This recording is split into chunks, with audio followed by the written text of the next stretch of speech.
Chapter 1. I was dead. I felt the cold stone of the ancestral hall floor beneath my cheek, the taste of my own blood, bitter and metallic, still coating my tongue. I felt the final, agonizing spasm as the poison, Yunmeng San, stole the last of my breath. My soul, a flickering, outraged thing, had been ready to be extinguished, to drift into the endless dark. And then, with a jolt that felt like falling from a great height, I was back at Sharp. Stinging pain bloomed across my face, and the sound of a slap echoed in the room.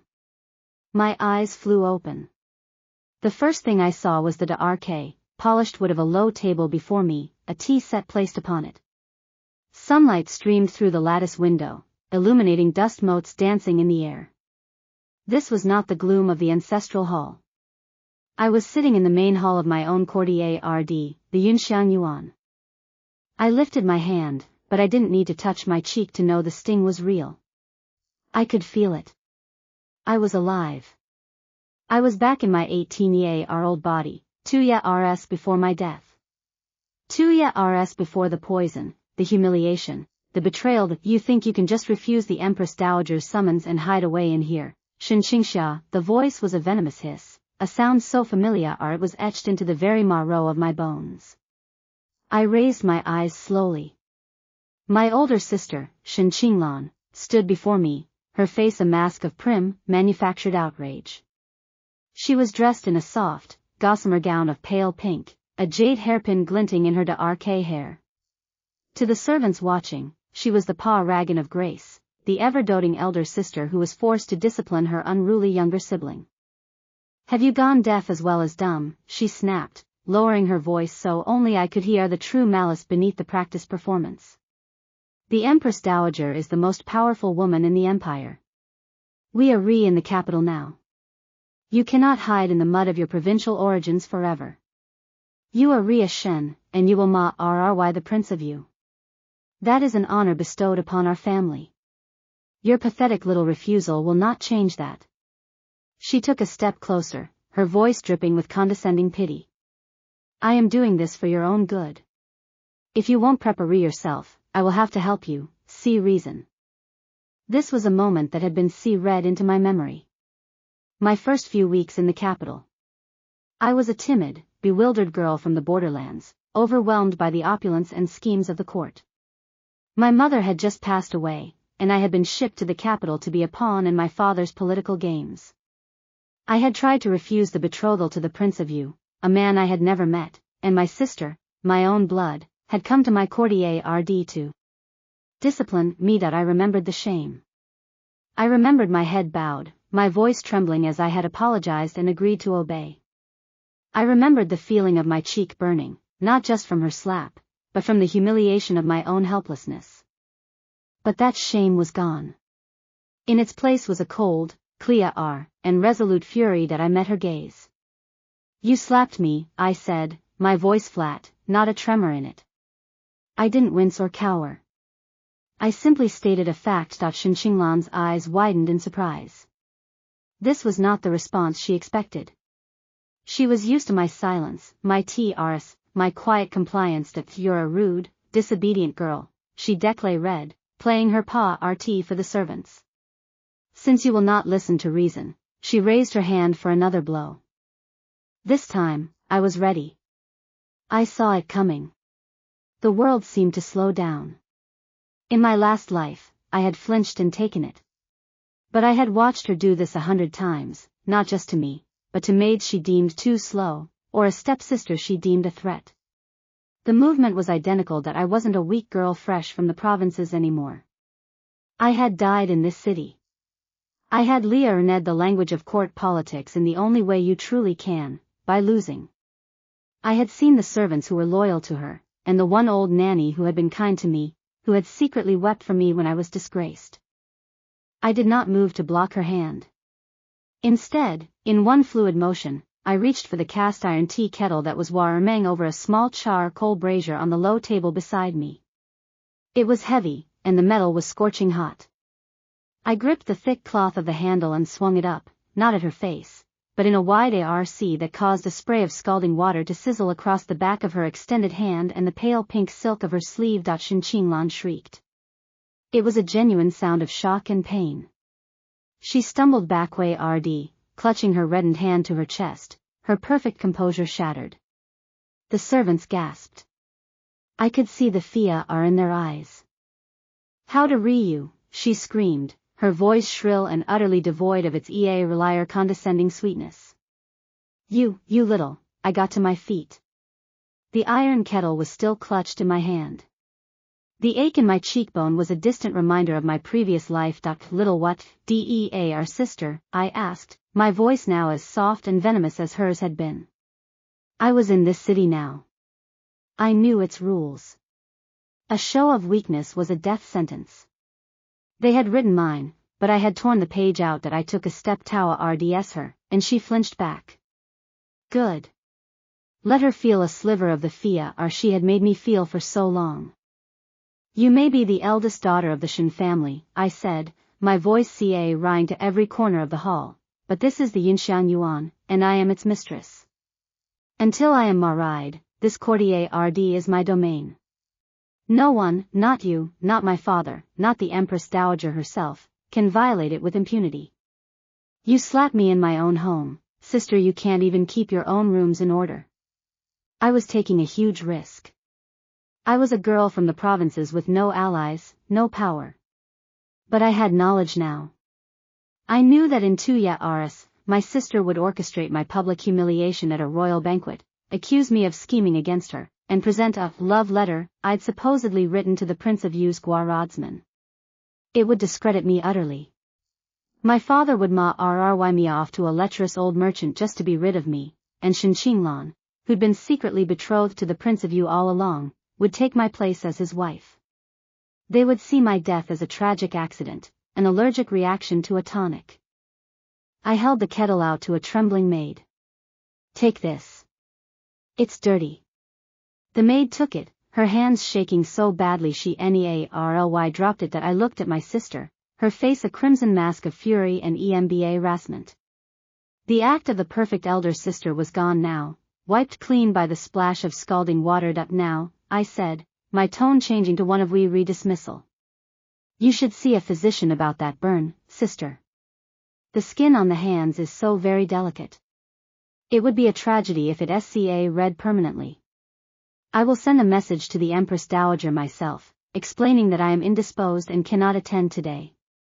I will be sure to convey my deepest gratitude for her generous summons.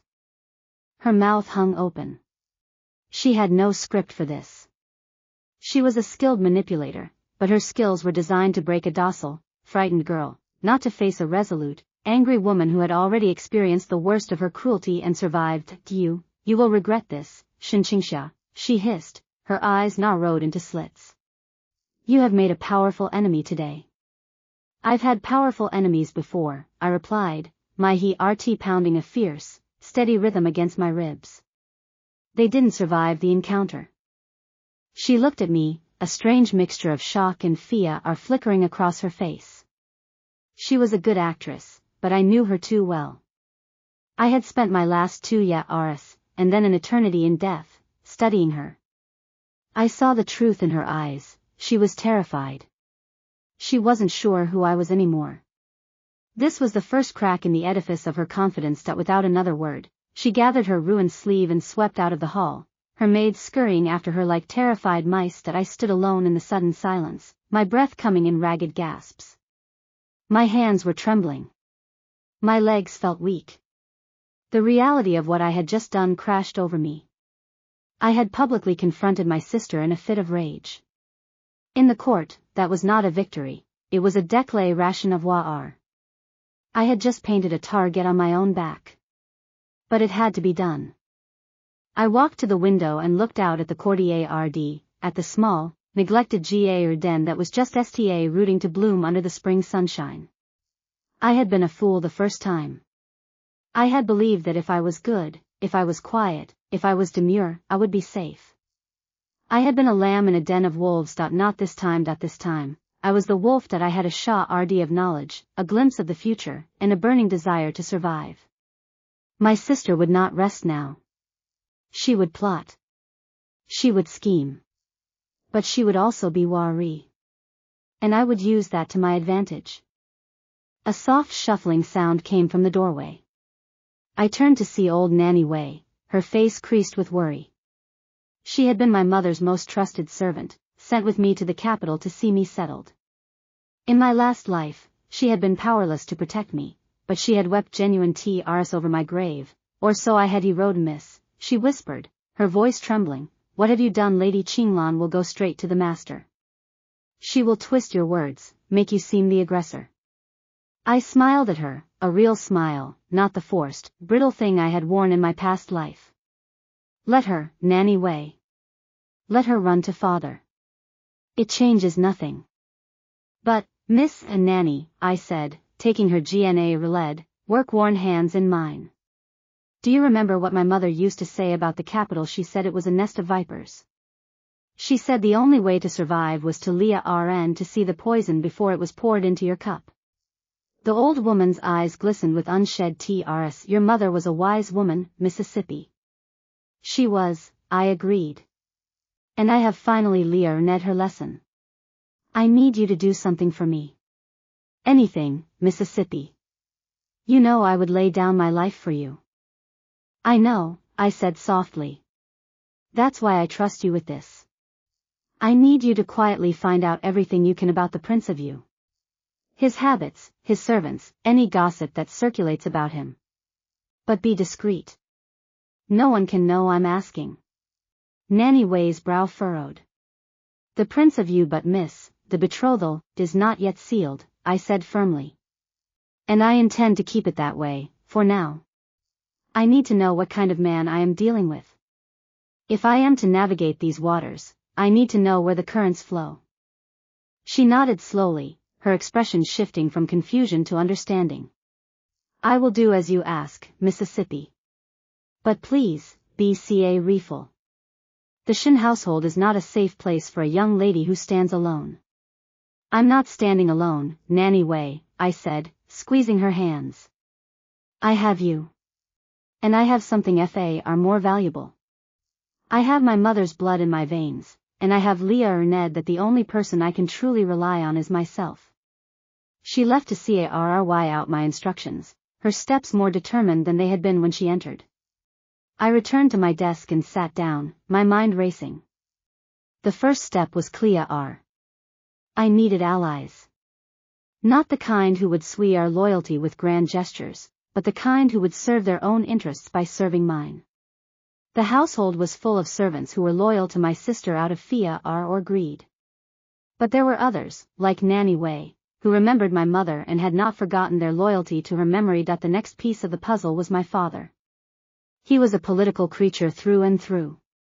He had married my mother for her family's connections, and when those connections had proved insufficient, he had sent her to the provinces and remarried a woman with ties to the capital's elite. Shin Qinglan was the product of that second marriage, and she had been groomed from birth to be a jewel in the crown of the Shin family's ambitions. But my father was also a practical man. If I could prove myself more useful than my sister, he would switch his allegiance without a second thought. That was the cold, hard calculus of the court. And I intended to become the most useful daughter he had ever had. That I picked up my brush and dipped it in ink. The letter to my father would be a delicate piece of work. I could not seem desperate, nor could I seem defiant. I had to present myself as a daughter who had come to her senses, who was ready to embrace her duty and serve the family name. But I also had to plant a seed of doubt about my sister's competence. The letter took me an hour to compose. I wrote and rewrote each sentence, weighing every word. When I was finally satisfied, I sealed it with wax and called for a messenger to deliver this to my father's study personally. I instructed the young servant boy. Wait for a reply.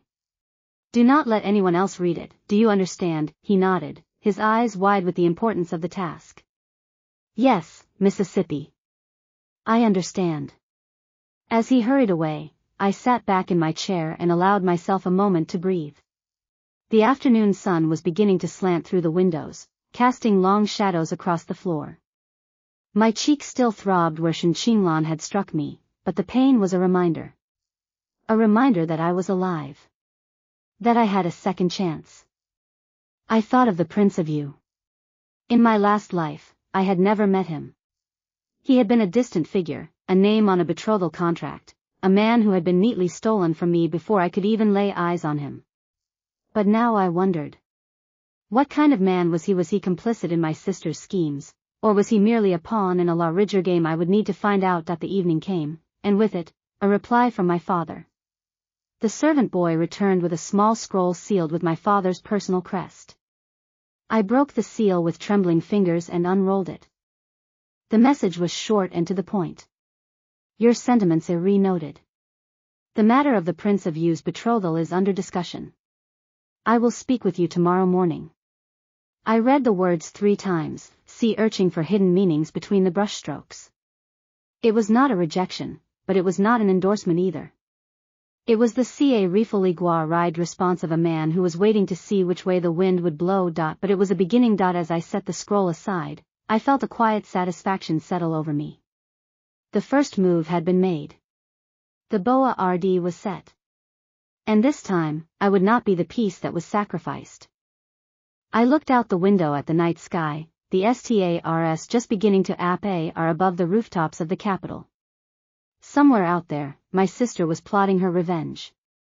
Somewhere out there, the Prince of Yu was living his life, annoyed that his destiny was being reshaped by a woman who had already died once. Sleep well, Yunxiang, I whispered into the darkness. Enjoy your victory while it lasts. Because I promise you, this time, the ending will be very different. The wind stirred the curtains, and I shivered. It was not from cold. It was from the weight of what I had set in motion. I had stepped onto a path that could only end one way, either triumph or destruction. There was no middle ground. But that was fine. I had already tasted destruction. I had no intention of tasting it again. Chapter 2 The morning sun had really crested the eastern wall when the summons came. A young maid, not one of my regular attendants, arrived at the Yunxiang Yuan with a message from my father. He would see me in his study after the morning meal. The maid's eyes root nervously around my chambers as she delivered the news, and I knew at once that she had been sent by my sister to spy on my movements. I dismissed her with a nod and made no mention of the letter I had sent the previous evening. Nanny Wei helped me dress in a gown of muted blue silk, simple but elegant enough to show respect for my father's station. I chose my jewelry carefully, selecting a single jade hairpin that had belonged to my mother. It was a quiet statement, a reminder of the bloodline I ride, and I wanted my father to see it. He will be angry, miss, Nanny Wei said as she fastened the clasp of my girdle. Your sister will have spoken to him already.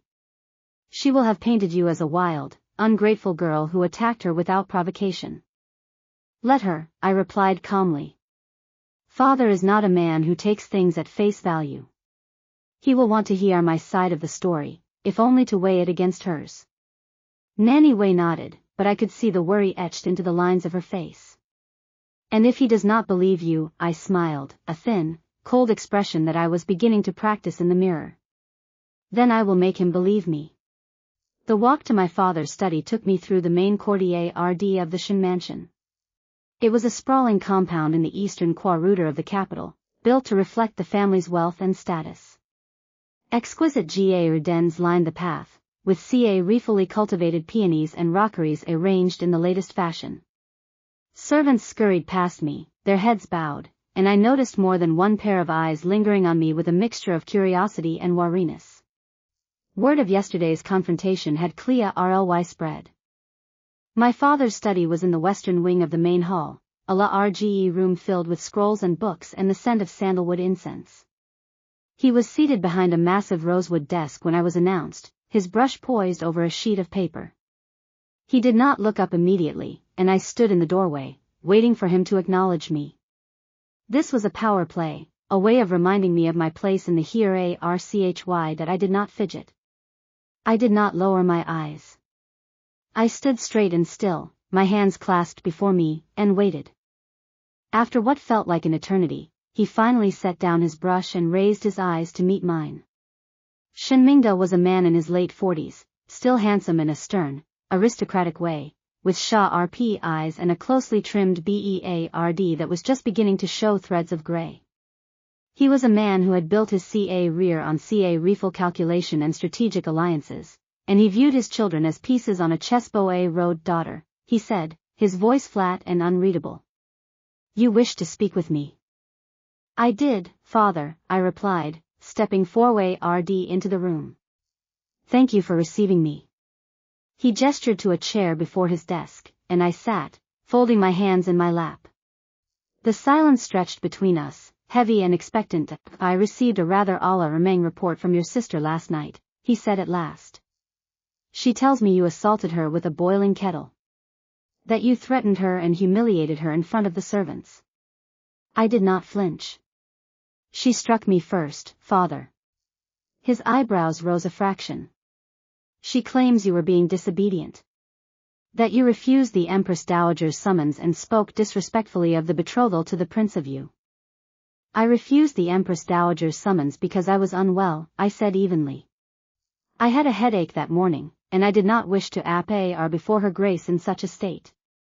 It would have been disrespectful to show weakness in front of the Empress Dowager. As for the betrothal, I said nothing disrespectful. I merely asked sister to give me time to prepare myself properly. She did not take kindly to my request. My father leaned back in his chair, studying me with new eyes. You seem different, Yunxiang. Changed. You were always so quiet and obedient. Now you speak with confidence. What has caused this transformation? I had read for this question. I have had time to reflect, father. I came to the capital a frightened girl, overwhelmed by the grandeur of the court and uncertain of my place in it. But I have seen how things are done here now. I understand that the Shen family's future depends on making the right alliances.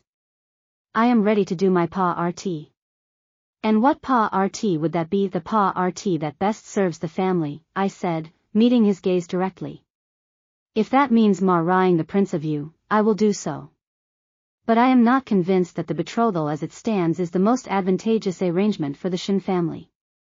His eyes narrowed. Explain yourself. I took a breath, choosing my words carefully. The Prince of Yu is a powerful figure, to be sure.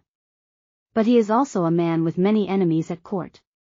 The Empress Dowager's favor is not absolute, and there are factions who would see him weakened. If I marry him, I become a target for his enemies as well. But if sister marries him, she becomes the target. And I become something else. Something that can be used to build another alliance, perhaps one that is even more useful to the family. My father was silent for a long moment. I could see the calculations running behind his eyes. This was not an argument he had expected from me, and he was trying to decide whether I was offering genuine insight or merely trying to escape the betrothal. That your reasoning is not without merit, he said slowly. But the matter is not so simple. The Empress Dowager herself favored the match between you and the prince. To change the arrangement now would require a delicate touch. Then perhaps it is good that I am not such a simple girl anymore, I said, allowing a small, determined smile to play on my lips. I am willing to learn, father. I am willing to become whatever the family needs me to be. But I need your support. I need to be allowed to navigate my own path, rather than being forced into a mold that was designed for someone else. He studied me for a long moment, and then he did something I had not expected. He smiled. It was a thin, calculating smile, but it was a smile nonetheless. That you have your mother's spirit, he said. She was a clever woman, too. I had forgotten that. I felt a pang in my chest at the mention of my mother, but I kept my expression composed. I remember her well, father. I am sure you do. He picked up his brush again and dipped it in ink. I will think on what you have said. In the meantime, you are to remain in your courtyard road. The Empress Dowager has summoned you for an audience in 3 days. You will attend, and you will behave with perfect propriety. Do you understand? Yes, father. And Yunxiang, he added, his voice hardening slightly.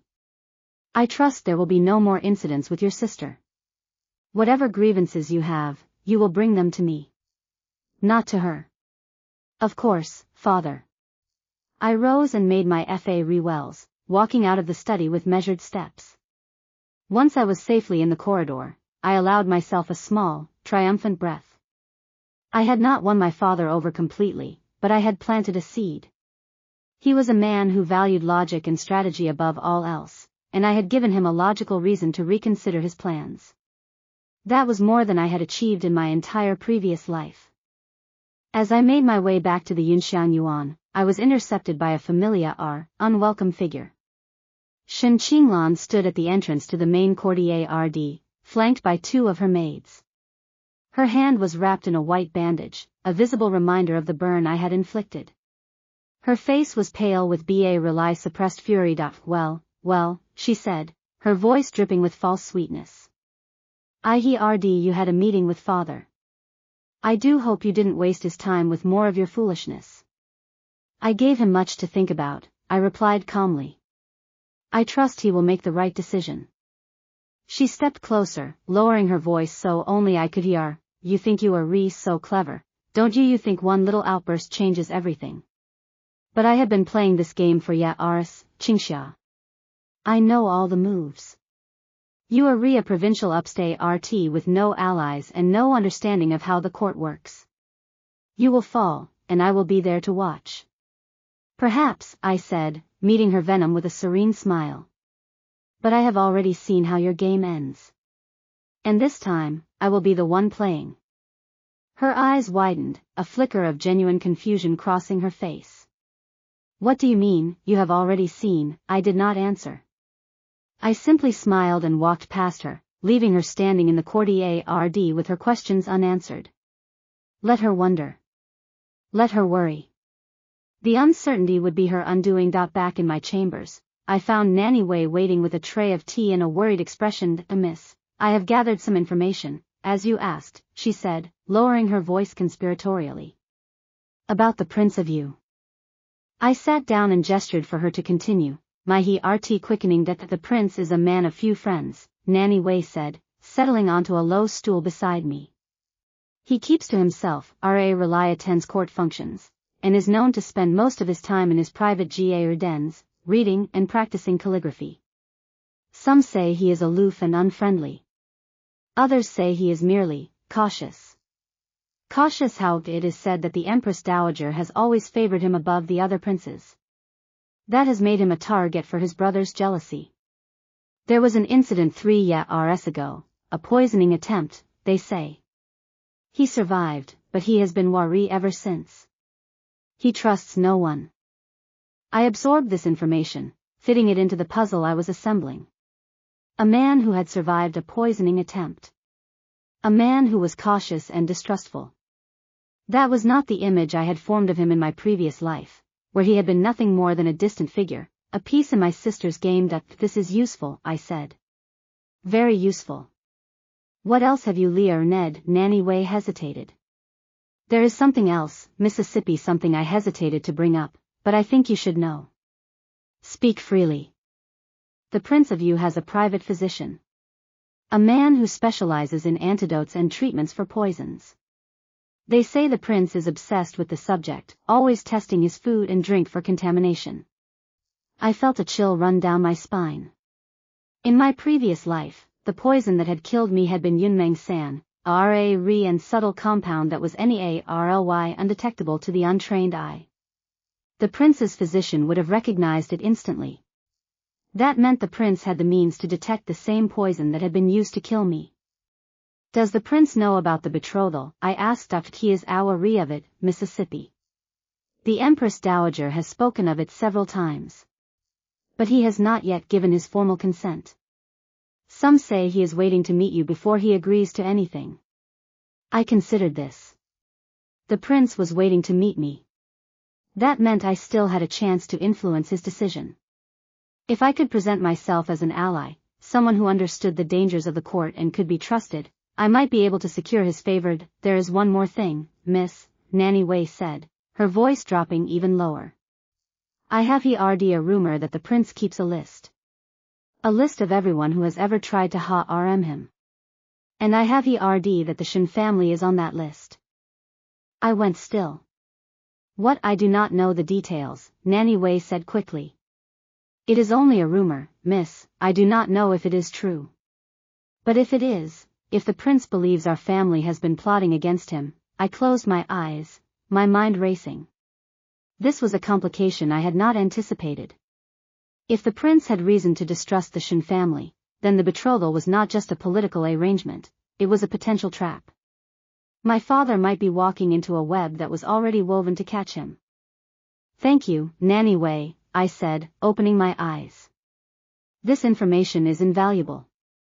Are you safe, miss? She asked, her voice filled with concern. If the prince holds a grudge against the family, I will take care of it, I said firmly. I have a better understanding of this game now. I will find a way to protect myself. As Nanny Wei took her leave, I sat alone in my chambers, staring at the flickering candle flame. The Prince of Yu was not the passive figure I had assumed him to be. He was a survivor, a man who had been betrayed and had Ned to defend himself.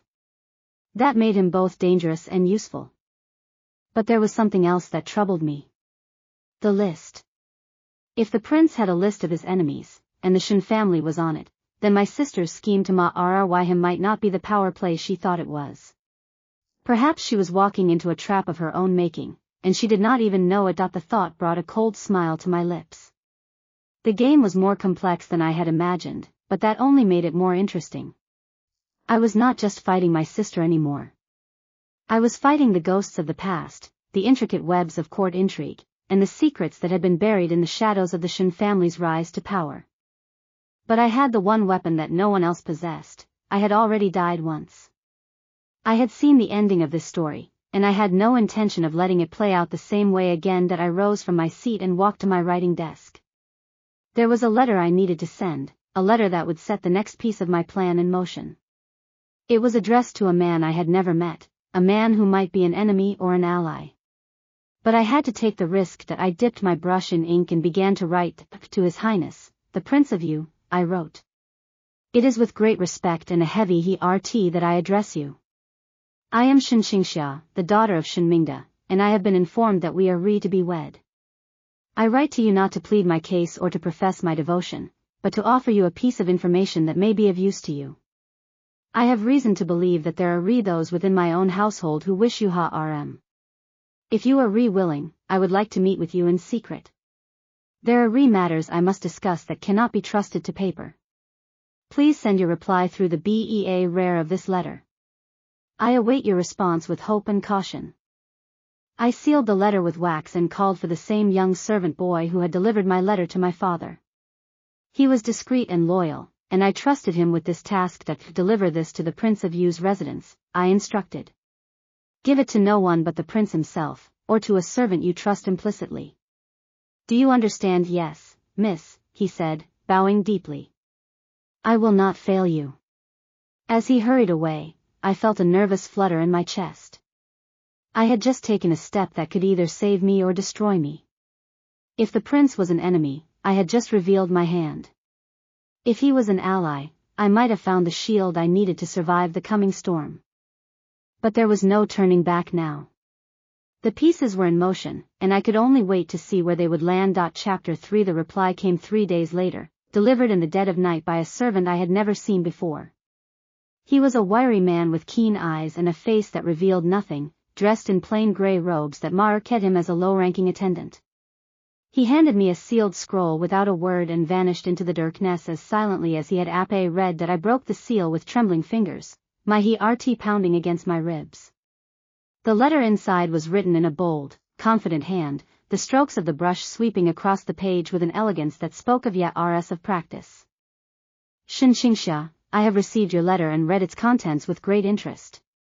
You speak of threats within your own household, and I confess I am curious. I have long suspected that the Shen family harbors intentions that are not entirely honorable, but I had not expected such a warning to come from one of their own daughters. If you wish to speak with me, I am willing to grant you an audience. There is a tea house in the eastern corridor, the pavilion of distant clouds, that I frequent on occasion. Be there at the hour of the monkey 3 days hence. Come alone, and tell no one of this meeting. Your secrecy is the price of my trust. If you are re-followed or betrayed, this meeting will be your last. Prince Yu. I read the letter 3 times, committing every word to memory. Then I held the parchment over the flame of my candle and watched it curl and blacken, turning to ash that I scattered to the wind from my window. There could be no trace of this correspondence, no evidence that I had reached out to the prince behind my family's back. That the next 2 days were a blur of preparation and anxiety. I had to plan my escape from the compound without raising suspicion, and I had to ensure that my absence would not be noticed. Nanny Wei was my only confidant, and I trusted her with the details of my plan. I will tell the household that I am unwell and need to rest, I explained to her on the evening before the meeting. I will retire to my chambers early and have the servants leave me in peace. When the household is asleep, I will slip out through the servants' gate at the rear of the compound. And if you are rediscovered, Miss Nanny Wei asked, her face pale with worry. The consequences would be severe. A young lady of your station cannot be seen sneaking out of her home to meet a man in secret. Even if that man is the prince himself. I understand the risks, I said firmly. But I have no choice. If I am to have any chance of controlling my own fate, I need to meet him face to face. I need to see the kind of man he is. Nanny Wei nodded slowly, though I could see the fear in her eyes. I will do everything I can to help you, Mississippi. I will prep a distraction, a small fire in the kitchen stores. It will draw the servants away from the back gate and give you time to slip out. I grasped her hands in mine. Thank you, Nanny. I do not know what I would do without you. You would find a way, she said softly. You have your mother's strength. That is something no one can take from you. The night of the meeting arrived with a sky full of clouds that obscured the moon, casting the streets of the capital into a deep, uncertain darkness. I dressed in the plainest clothes I could find, a servant's gray gown with a hood that I could pull low over my face. I tied a pouch of silver coins to my belt, in case I needed to buy my way through any obstacles, and slipped a small dagger into my sleeve. It was a precaution, nothing more, but the weight of it was comforting. As planned, Nanny Wei raised the alarm in the kitchen stores just after the hour of the dog. I heard the shouts and the running footsteps as servants rushed to contain the small blaze, and I seized my chance. I crept through the shadowed corridors of the compound, keeping to the walls and avoiding the pools of light cast by the lanterns. My heart was in my throat, every sound making me freeze and listen, but no one saw me. Within minutes, I had reached the servants' gate and slipped through the narrow opening into the alley beyond. The streets of the capital were quiet at this hour, but not empty. I kept my head down and my pace steady, blending in with the few travelers who were still abroad.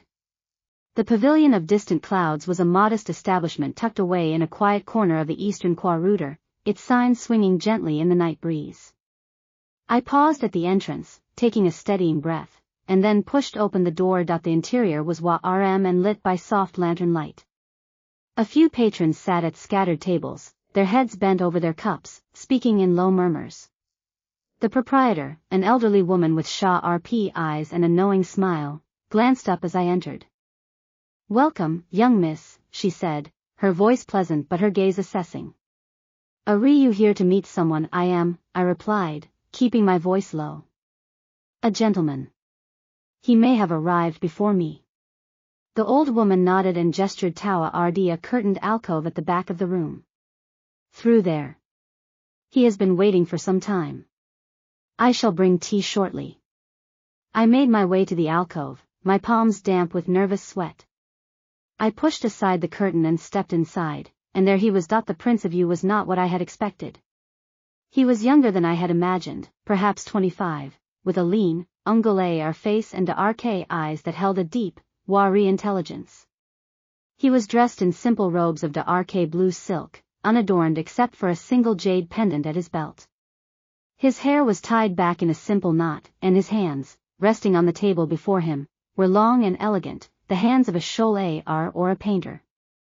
He rose as I entered, and I saw a flicker of surprise cross his features. He had clearly not expected me to look quite as I did. I was young and small, and in my servant's clothes, I must have seemed more like a child than a woman with secrets to Sharik Shinqingxia, he said, his voice low and measured. You came. I gave my word, I replied, taking the seat across from him. It seems I am not the only one who keeps their promises. A ghost of a smile touched his lips. You are redirect. I appreciate that. In the court, everyone speaks in riddles. It becomes exhausting. I imagine it does, I said. Especially when you cannot trust anyone. His eyes sharpened at that. An interesting choice of words. What makes you think I cannot trust anyone? I have heard things, Your Highness. Rumors. That you survived a poisoning attempt, that you are wary of your enemies, that you keep a list of those who have wronged you. And I have heard that the Shin family is on that list. The air between us grew charged. The prince studied me for a long moment, his expression unreadable. Then he leaned back in his seat and let out a low, humorless laugh. You have done your research, he said. I suppose I should be impressed. Or Allah Ahmed. Which is it? Neither, Your Highness, I said firmly. I am not your enemy. I am a woman who has been trapped in a web that was woven long before I was born, and I am trying to find a way out. If I am to have any hope of survival, I need to know who I can trust. And I need to know if you are someone I can trust. The prince was silent for a long moment. The old woman arrived with a pot of tea and 2 cups, setting them down with practiced efficiency before retreating. The prince poured for both of us, the steam rising in fragrant curls between us. The Shin family, he said at last, has been a source of concern for me for some time. Your father, Shin Mingda, is a man of ambition. He has cultivated alliances with powerful figures at court, including some who are not well-disposed toward me.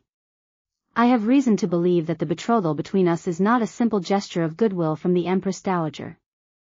It is a move in a larger game, one that I have not yet fully understood. And you believe I am a part of that game? I believe you are a piece on the boa rd, he said bluntly. Whether you know it or not. The question is, are you content to remain a piece, or do you wish to become a player? I felt a surge of something like hope. I wish to become a player, Your Highness. That is why I am here. He inclined his head, a gesture of acknowledgement. Then tell me what you know. Tell me why you reached out to me, and what you believe I can offer you. I took a breath, gathering my thoughts. My sister, Shin Qinglan, is the one who orchestrated the betrothal. She wants to marry you herself, but the Empress Dowager favored me for the match, so she has been working to undermine me. She will stop at nothing to see me disgraced and removed from the picture. I believe she may even be willing to go as far as murder to achieve her goal.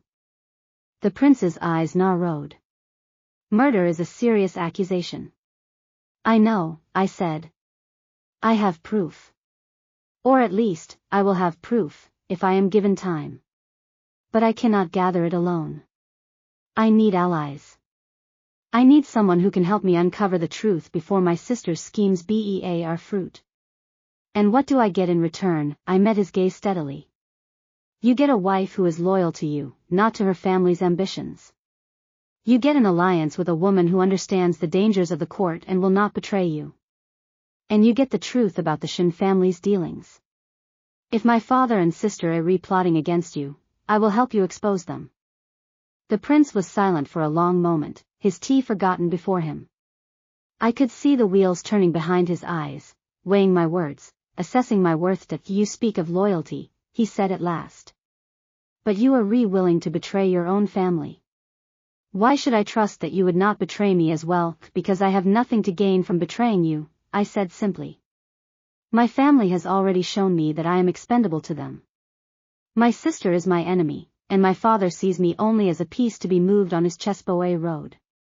I have no future with them. But with you, I might have a chance to build something different. He studied me for a long moment, and then he did something I had not expected. He smiled. It was a small, genuine smile that softened the hardy lines of his face and made him look almost approachable. That you are a remarkable woman, Shin Qingxia, he said. I have met many people in the court, and I have learned to be wary of their words. But I have never met anyone who spoke the truth with such conviction. Conviction comes from having nothing left to lose, I replied, and from having already died once, perhaps.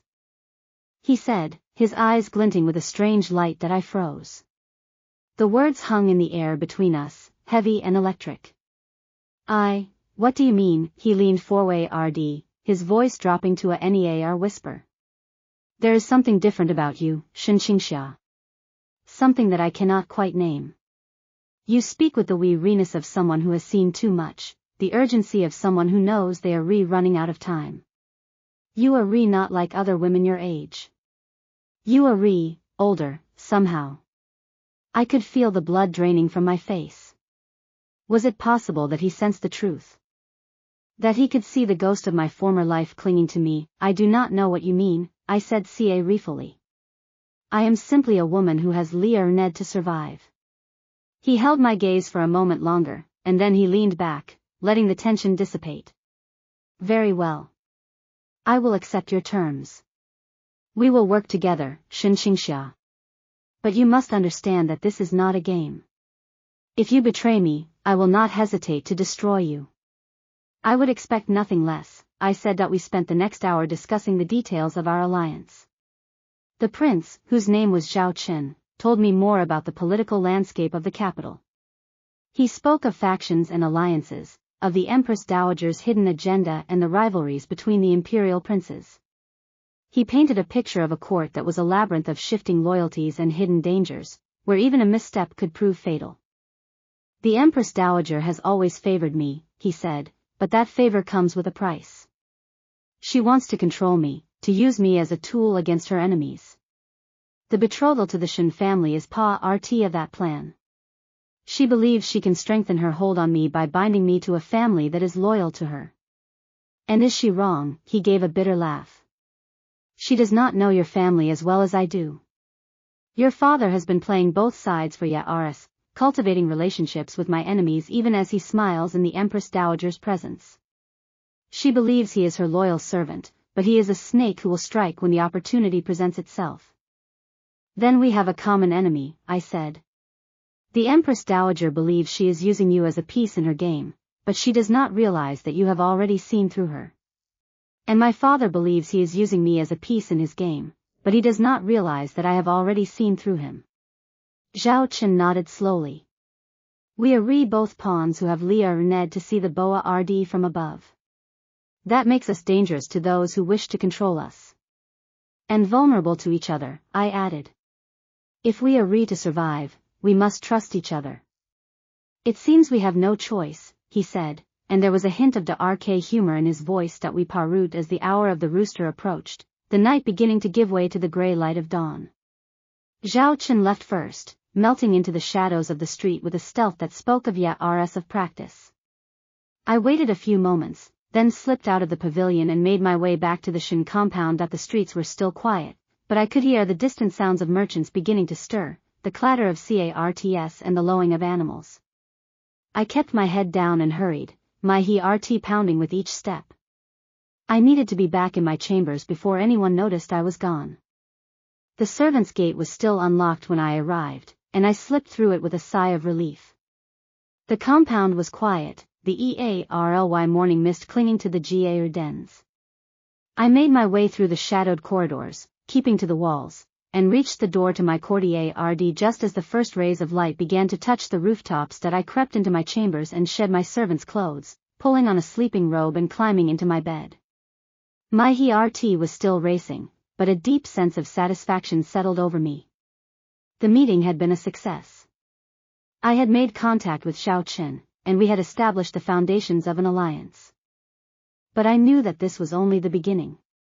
The real work was yet to come. As I lay in the darkness, waiting for the day to begin, I thought of my sister.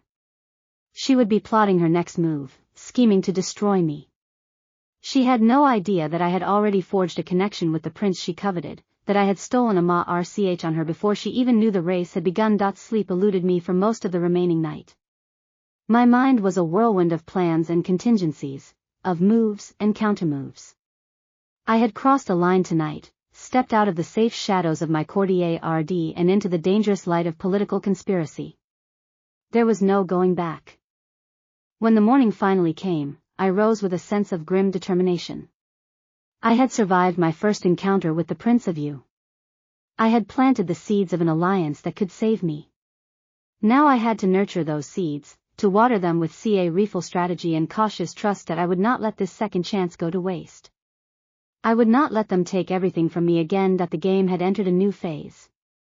And this time, I was not just playing to survive, that I was playing to win. Chapter 4. The days that followed my meeting with Zhao Chen passed in a haze of careful preparation and watchful patience. I returned to my routine within the Yunxiang Yuan, playing the part of the dutiful, somewhat subdued daughter while my mind churned with plans and strategies. Nanny Wei had been my only confidant, and she had grown adept at reading my moods, knowing when to speak and when to remain silent. She brought me news from the household, snippets of gossip and rumor that painted a picture of the shifting currents within the Shen compound. My sister, Ned, had been unusually quiet since the incident with the kettle. She had kept to her chambers, nursing her burned hand and, I suspected, plotting her next move. Her silence was not a retreat, but a regrouping. She was not the sort of woman to accept defeat gracefully, and I knew that she would strike again when I least expected it. The Empress Dowager's summons came on the appointed day, and I found myself standing in the inner courtyard of the imperial palace, surrounded by the opulence of the royal court. The palace was a labyrinth of halls and chambers, its walls adorned with silk tapestries and its gardens filled with exotic flowers that bloomed in defiance of the seasons. I had been here before, in my previous life, but I had been too frightened and overwhelmed to truly see it. Now I took in every detail, cataloging the faces and the alliances, the subtle gestures and the unspoken hierarchies. The Empress Dowager received me in her private chambers, a spacious room filled with the scent of sandalwood and the soft glow of lantern light.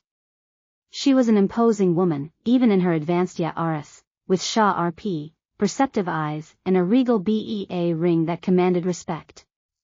She was dressed in robes of deep purple embroidered with gold, and her hair, streaked with silver, was piled high in an elaborate style that spoke of her status. That Shinqingxia, she said, her voice but with an undercurrent of steel. Come closer. Let me look at you. I approached and knelt before her, bowing my head in deference. This humble one greets your grace. I am honored by your summons. She studied me for a long moment, and I felt the weight of her gaze like a physical presence. You are younger than I expected, she said at last. And smaller. But there is something in your eyes that I did not anticipate. You have the look of a survivor. I kept my head bowed, but I allowed a small, respectful smile to touch my lips. Your grace is too kind. I am merely a simple girl from the provinces, trying to find my place in the capital. A simple girl from the provinces, she repeated, a hint of amusement in her voice. I have known many such girls, Shinqingxia. They come to the capital with dreams and ambitions, and most of them are crushed within the first year. But you are different. I can see it in the way you hold yourself, the way you speak. You have already learned the first lesson of the court, never show your hand. I felt a chill run down my spine. The Empress Dowager was no fool. She had seen through my facade in moments, and she was letting me know that she was not so easily deceived. Your Grace's wisdom is legendary, I said carefully. I am humbled to be in your presence. She waved a hand dismissively. Enough flattery. I have heard enough of that to last several lifetimes. I summoned you here to speak of the betrothal. I nodded, keeping my expression neutral. I am ready to accept whatever arrangement your Grace deems appropriate. She raised an eyebrow, a faint smile playing at her lips. I have heard rumors, Shinqingxia. That you were less than enthusiastic about the match. That you refused the summons to my court and quarreled with your sister over the matter. I had expected this, and I was prepared. Your Grace, I confess that I was initially hesitant. The Prince of Yu is a man of great stature, and I felt unworthy of such an honor. I was also unwell on the day of your summons, and I did not wish to appear before you in such a state. As for my sister, she and I had a disagreement over the proper way to prepare for this meeting. It was nothing more than a family squabble, and I regret that it has reached your grace's ears. The Empress Dowager studied me for a long moment, and then she laughed. It was a dry, brittle sound, like the rustling of autumn leaves. You are clever, Xinxia. I can see why Zhao Chen has taken an interest in you. I felt my heart skip a beat. Your Grace, the Prince of Yu has spoken of you, she said, her eyes glittering with a knowing light. He came to me yesterday and expressed his approval of the match. He said that he had heard favorable reports of your character and that he would be honored to have you as his wife. I struggled to keep my composure. Zhao Chen had spoken to the Empress Dowager on my behalf. That was a significant move, a public declaration of his support. It was also a risk, because it meant that he had drawn the Empress Dowager's attention to me in a way that could not be easily undone. I am deeply honored, I said, bowing my head.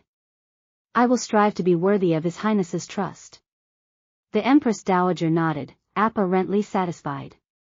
Good. Then the betrothal will proceed as planned. The wedding will take place in 3 months' time. I trust you will use that time to prepare yourself properly. Of course, Your Grace, I said, my mind racing. 3 months. That was not a long time to prepare, but it was enough. Enough to gather information, to build my alliances, to dismantle my sister's schemes before they could bear fruit. The audience continued for another half hour, during which the Empress Dowager questioned me about my upbringing, my education, and my views on various matters of state.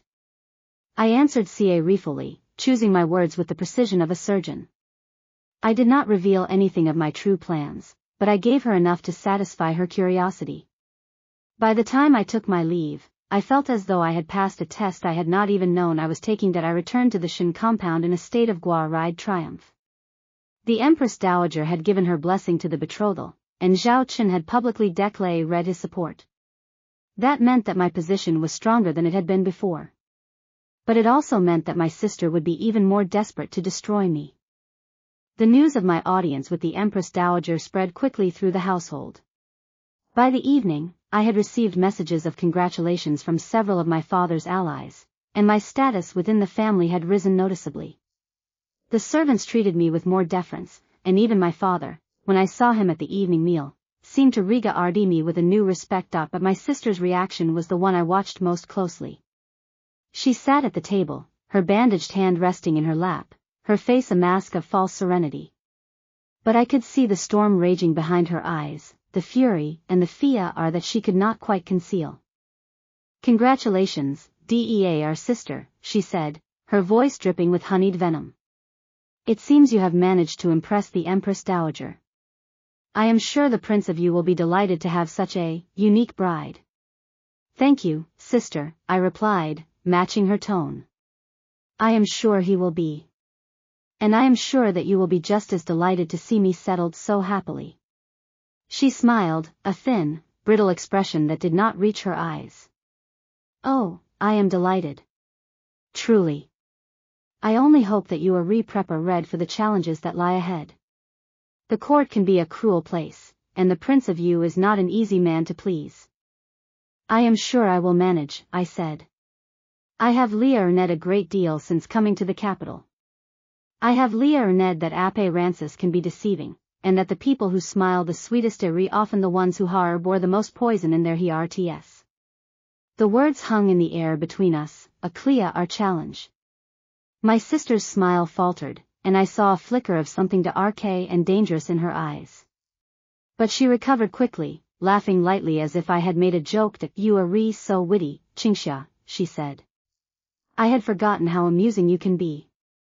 I do hope you will keep that sharp tongue of yours under control when you are in the prince's presence.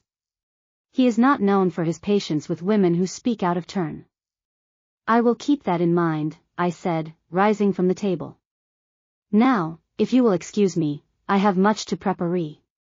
The next 3 months will be busy, and I want to make sure that everything is perfect. I left the dining hall with my head held high, but my heart was pounding. The exchange had been a small victory, a reminder that I could hold my own against my sister's barbs.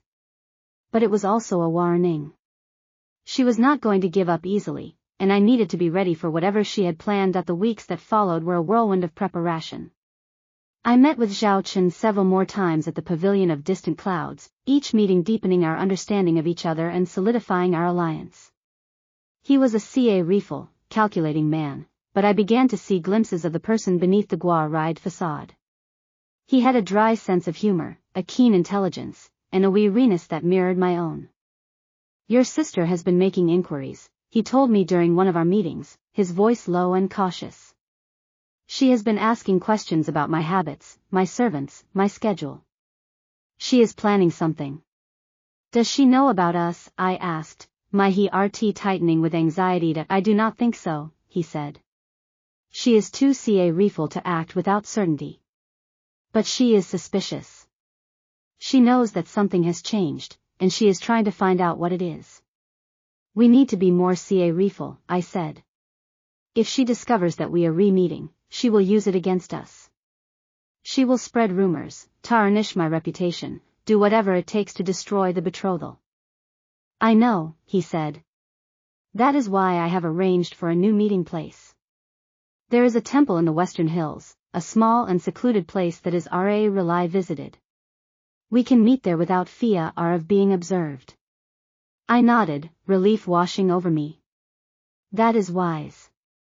I will find a way to slip away." He reached across the table and took my hand, a gesture that was both surprising and strangely comforting. "We will survive this, Xinxia. I have survived worse, and I have a feeling that you have too." I looked into his eyes and saw something there that I had not expected. Trust. It was a fragile, delicate thing, but it was real. And it gave me hope that the next few weeks were a delicate dance of concealment and deception. I continued to play my role as the dutiful daughter, attending to my duties and preparing for the wedding. But in secret, I was building my network of allies, gathering information about my sister's activities, and strengthening my bond with Zhao Chen. Nanny Wei proved to be invaluable. Her years of service in the Shen household had given her a deep knowledge of its secrets, and she was able to uncover details that I would never have found on my own. She learned that my sister had been meeting with a mysterious figure, a man who was not part of the household staff. She also discovered that my sister had been sending letters to a location outside the capital, though she had not been able to discover the recipient. "We are missing a piece of the puzzle," I told Zhao Chen during our next meeting. "My sister is not acting alone. She has an ally, someone outside the household. Someone who is helping her." "Can you find out who it is?" he asked. "I am working on it," I said. "But it will take time. She is careful, and she has many years of experience in deception." He nodded, his expression grim. "Time is something we do not have much of. The wedding is approaching, and I fear that she will make her move before then." "Then we need to force her hand," I said, a plan beginning to form in my mind. "We need to give her an opportunity to act, and then we need to be ready to catch her in the act."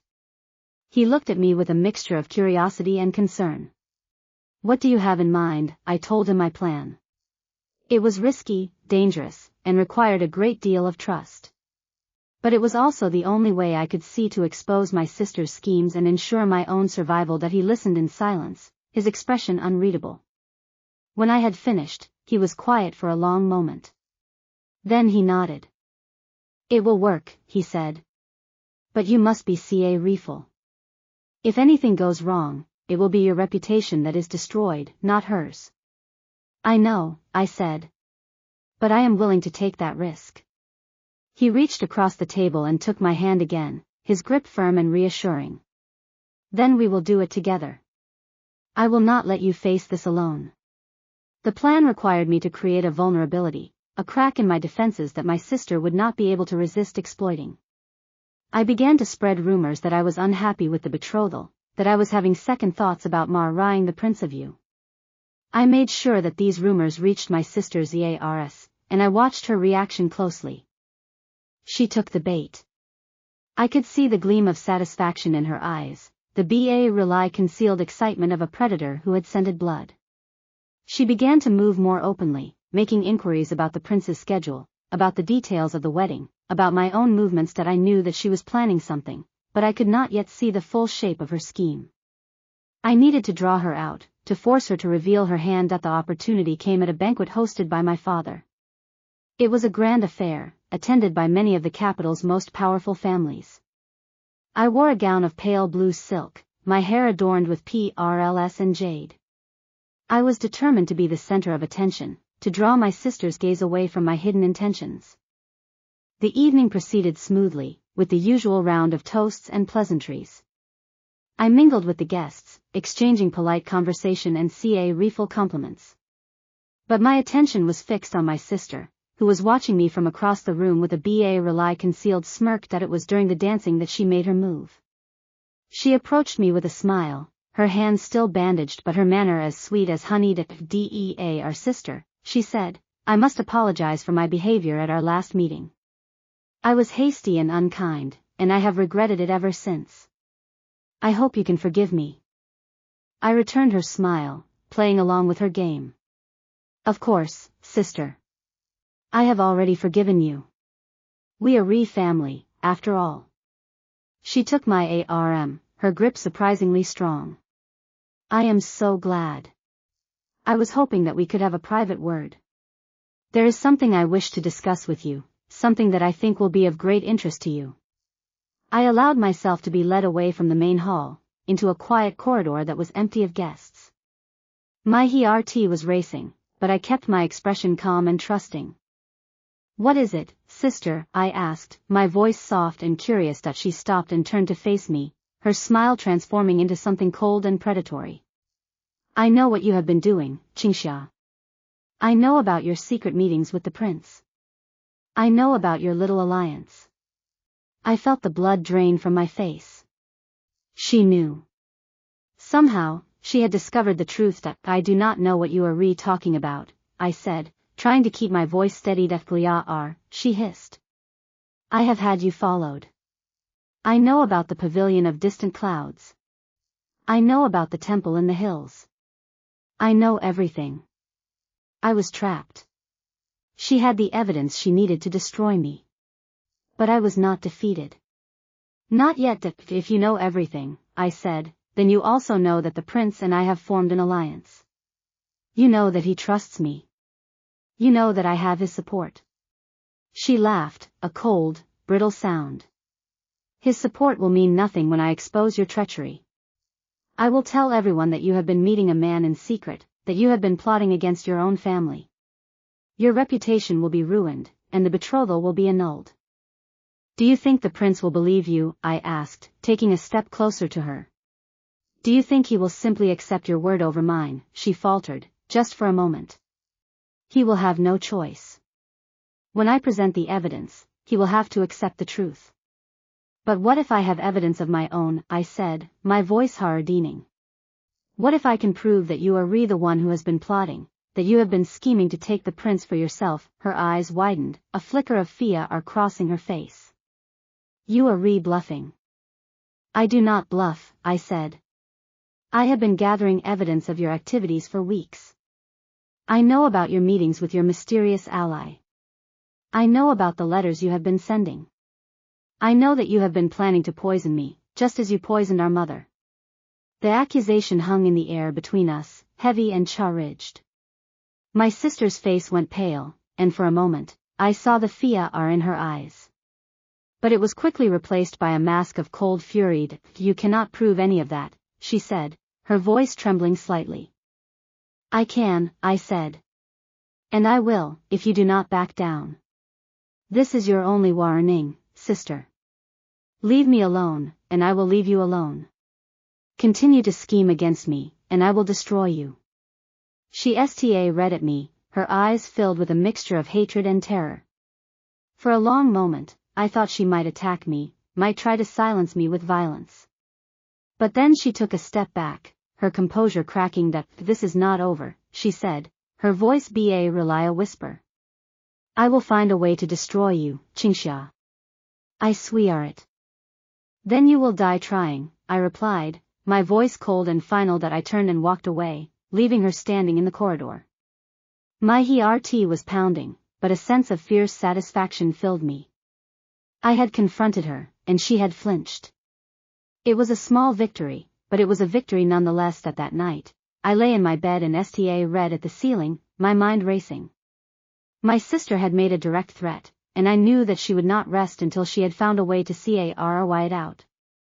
I had bought myself some time, but not enough. I needed to act before she could recover. The next morning, I sent a message to Zhao Qin, informing him of what had happened. He replied quickly, his words urgent and concerned. That your sister is more dangerous than we thought, he wrote. If she has already discovered our meetings, she may have allies we do not know about. We need to move quickly. I will arrange for a formal announcement of our betrothal. Once it is publicly declared, it will be much harder for her to interfere. I agreed, and the announcement was made within the week. It was a grand affair, attended by the highest members of the court.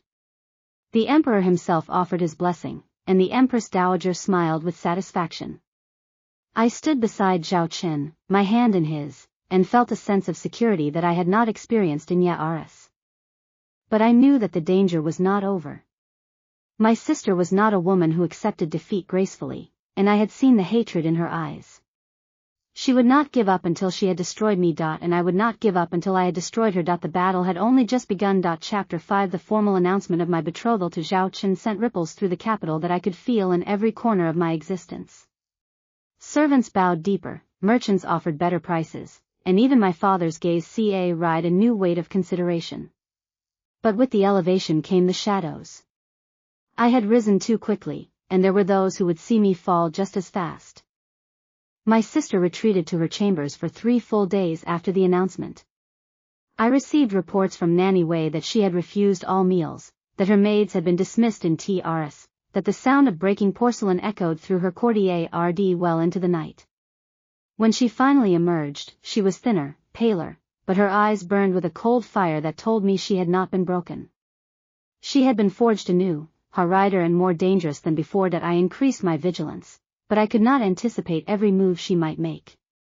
The court was a web of shifting alliances, and I was still learning to read its threads.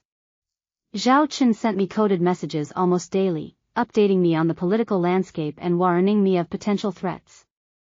Our meetings at the temple in the Western Hills became more frequent, each one a lifeline in the treacherous waters of the capital. Shen Qinglan has been seen in the company of Minister Wang, Zhao Qin told me during one such meeting. His face was grim, his voice low. Minister Wang is a close ally of the Empress Dowager, but he has also been cultivating ties with the Prince of Qi, my most dangerous rival. If your sister has aligned herself with him, she has access to resources and influence that could do us great harm. Minister Wang, I repeated, the name stirring a distant memory. In my previous life, he had been one of the figures who had stood by while I was disgraced, his silence a form of complicity. He has a daughter, does he not? A young woman about my age, Zhao Qin nodded. Wang Yuan. She is known to be ambitious, and her father has been seeking a powerful match for her. If your sister has promised him something in exchange for his support, she has promised him the Prince of Yu, I said, the realization dawning on me with sickening clarity. If she can destroy my betrothal, she will position herself to take my place. But if she cannot, she may offer him another prize. Perhaps a marriage between his daughter and the Prince of Qi, or some other advantageous arrangement. Zhao Qin's expression darkened. You are right. She is playing a larger game than I had anticipated. We need to find out exactly what she has offered him, and we need to do it quickly. I returned to the Shen compound with my mind churning, my thoughts consumed by the complexities of the web I was trying to untangle. My sister was not just a jealous rival, she was a player in a game that involved the highest powers of the court. And I was still a relative novice, a provincial girl who had only recently learned to navigate the treacherous currents of the capital. The days that followed were a delicate dance of observation and deception. I went through the motions of my daily life, attending to my duties and preparing for the wedding, while secretly gathering information about my sister's activities. Nanny Wei proved invaluable, using her network of contacts among the household servants to uncover details that I would never have found on my own. That she has been sending messages to Minister Wang's residence, Nanny Wei reported one evening, her voice rely above a whisper. The messages are received by a young maid who is loyal to her. I have not been able to intercept them, but I have learned that they are re-delivered to the minister's private study, not to his official chambers. That confirms my suspicions, I said, pacing the length of my chamber. She is communicating with him directly, bypassing the usual channels. That means they are re-discussing something that cannot be trusted to ordinary messengers. There is more, miss, Nanny Wei said, her face creased with worry. I have heard rumors that Lady Qinglan has been meeting with someone else as well. A man who is not part of the household or the minister's staff. He comes to the compound late at night, and he leaves before dawn. No one knows who he is, but the guards have been bribed to look the other way. A chill ran down my spine. A mysterious visitor, arriving in the dead of night. That did not bode well. Can you find out who he is? I asked. Nanny Wei shook her head. I have tried, Mississippi. But he is ca reeful. He wears a hooded cloak that conceals his face, and he never speaks to anyone except Lady Qinglan. Even the guards who let him in have not seen his face. This was troubling. My sister was not just plotting, she was plotting with someone who took great pains to remain hidden. That meant whatever she was planning was serious enough to warrant extreme secrecy. I sent an urgent message to Zhao Chen, informing him of what I had learned. His reply came the next day, ride by the same silent messenger who had delivered his first letter. Your sister's mysterious visitor may be connected to a network of spies that I have been tracking for some time, he wrote. There is a faction within the court that has been working to undermine the Empress Dowager's authority. They operate in the shadows, using agents who are never seen and never named. If your sister has allied herself with them, she is more dangerous than we ever imagined. The word sent a tremor through me. A shadow faction, working against the Empress Dowager. That was treason, punishable by death.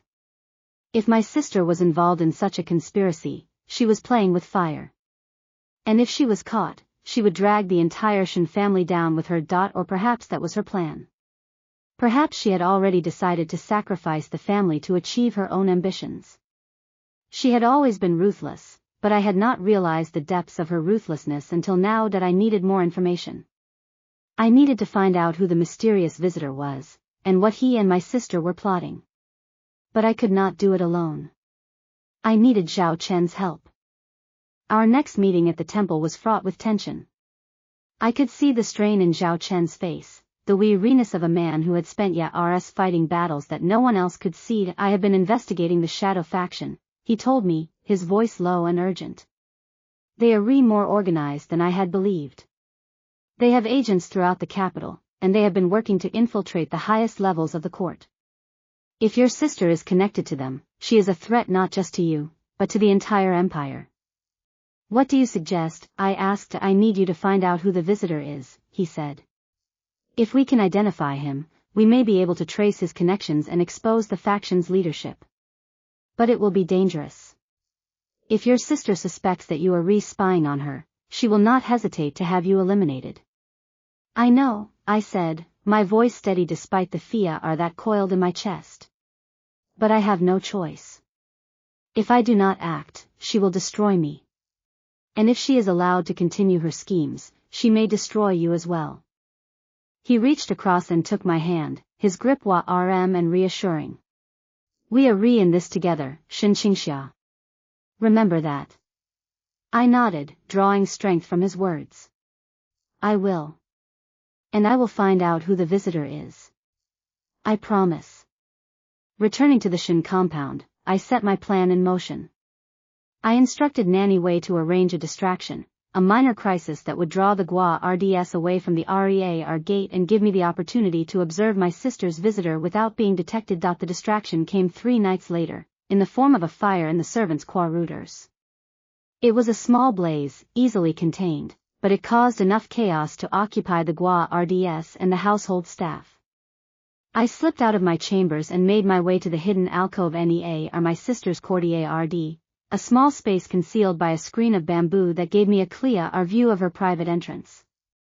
I waited in the darkness, my heart pounding, my breath shallow.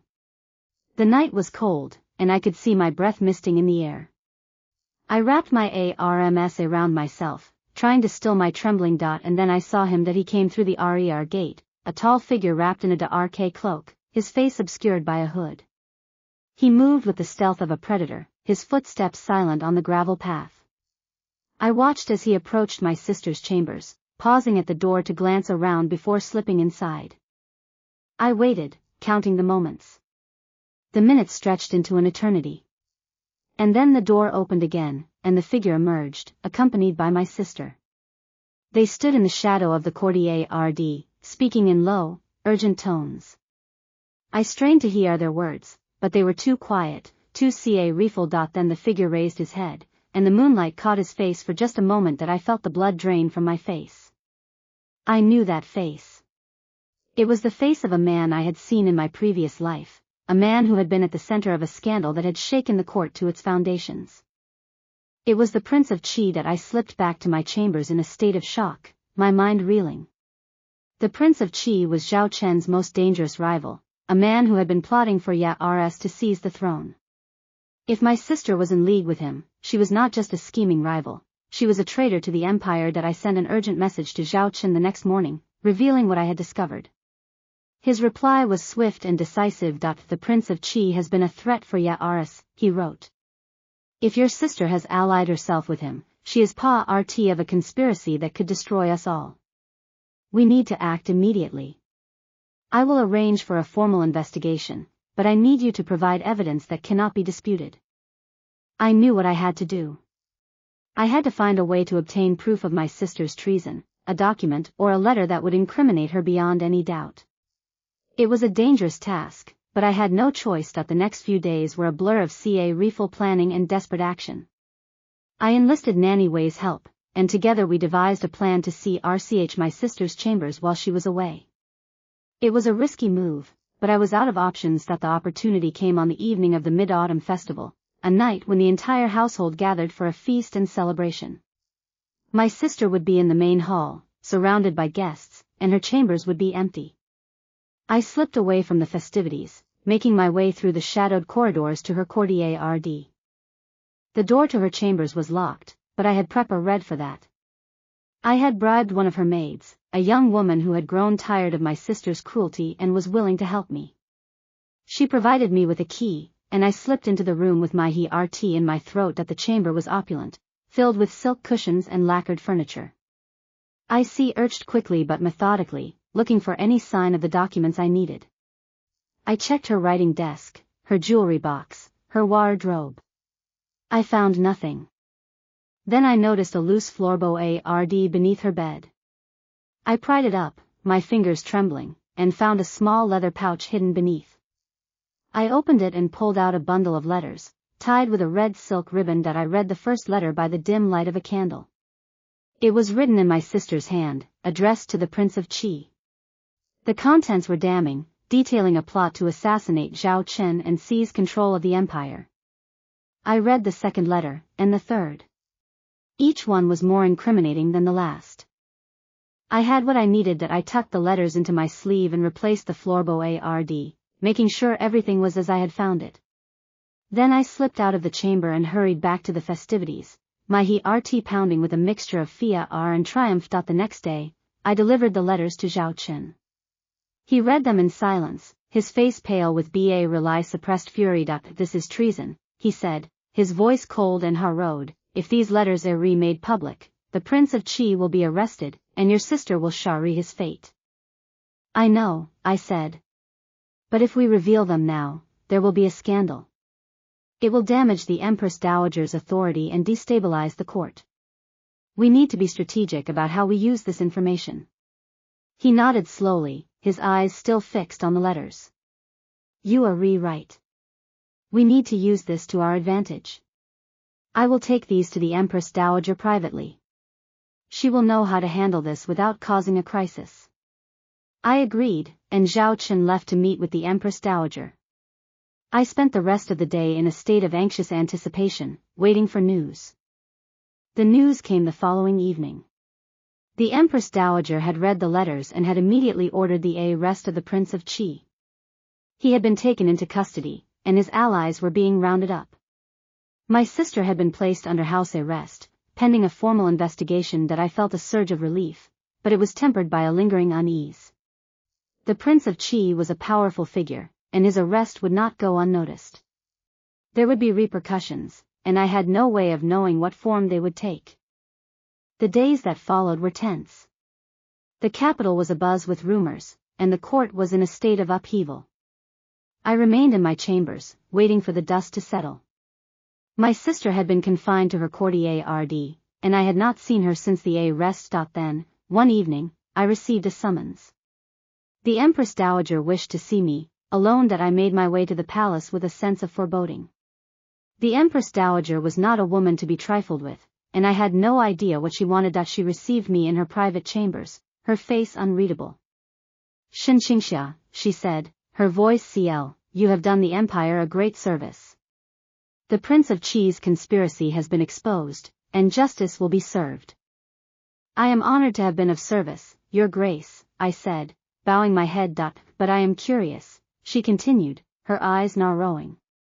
"How did you come to possess those letters? How did you know where to find them?" I had anticipated this question, and I had read my answer. "I had been watching my sister for some time, Your Grace. I suspected that she was involved in something dangerous, and I took steps to find out what it was." The Empress Dowager studied me for a long moment, her gaze piercing. "You are a clever woman, Xinxia. Perhaps too clever for your own good." I felt a chill run down my spine. "Your Grace, I have noticed that you have been meeting with the Prince of Yu in secret," she said, her voice soft but dangerous. "I have noticed that you have been building alliances behind my back. I have noticed that you are replaying a game that is richer than the one I intended for you." I could not deny it. "She knew everything. That I am not your enemy, Your Grace," I said, my voice steady despite the fear that was coursing through me. "I am simply trying to survive." The Empress Dowager laughed, a dry, brittle sound. "Survive? Yes, I can understand that. But you must understand that I am the one who controls this game. And I will not tolerate anyone who tries to play it without my permission." "I understand," I said, bowing my head. "I am at your service, Your Grace." She studied me for a long moment, and then she nodded. "Good. Then you will continue to serve me. You will marry the Prince of Yu, and you will be my eyes and ears in his household. And if you ever try to betray me, I will destroy you." "I understand," I repeated, my voice hollowed. The meeting ended, and I left the palace in a state of shock. I had escaped the Empress Dowager's wrath, but I had not escaped her control. She had made it clear that I was still a pawn in her game, and that I would remain so as long as I was useful to her. I returned to the Shin compound and locked myself in my chambers, trying to process what had happened. I had exposed my sister's treason, but I had also drawn the attention of the most powerful woman in the empire. I was walking a tightrope, and one misstep could send me plummeting to my doom. Zhao Qin came to me that night, slipping into my chambers through the servants' gate. His face was etched with concern. "The Empress Dowager spoke to me," he said. "She told me that she knows about our meetings. She warned me that I must be careful, that I must not let my feelings for you cloud my judgment." I felt a pang of fear. "What did you tell her?" "I told her that I was a loyal servant of the empire," he said, his voice grim. "I told her that I would do whatever was necessary to protect the interests of the throne." I nodded, understanding. We were both trapped in the same web, bound by the same invisible chains. "We need to be more careful," I said. "If the Empress Dowager suspects that we are replotting against her, she will not hesitate to destroy us." "I know," he said. "But we cannot stop now. The Prince of Qi's arrest is only the beginning. There are others who were involved in the conspiracy, and they will not rest until they have taken their revenge." I felt a chill run down my spine. The conspiracy was richer than I had imagined, and it was far from over. We need to find out who else is involved, I said.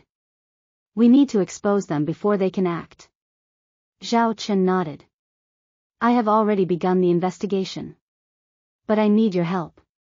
Your sister was at the center of this conspiracy, and she knows more than she has revealed. You need to get her to talk. I felt a surge of dread. Confronting my sister was the last thing I wanted to do, but I knew that it was necessary. I will talk to her, I said.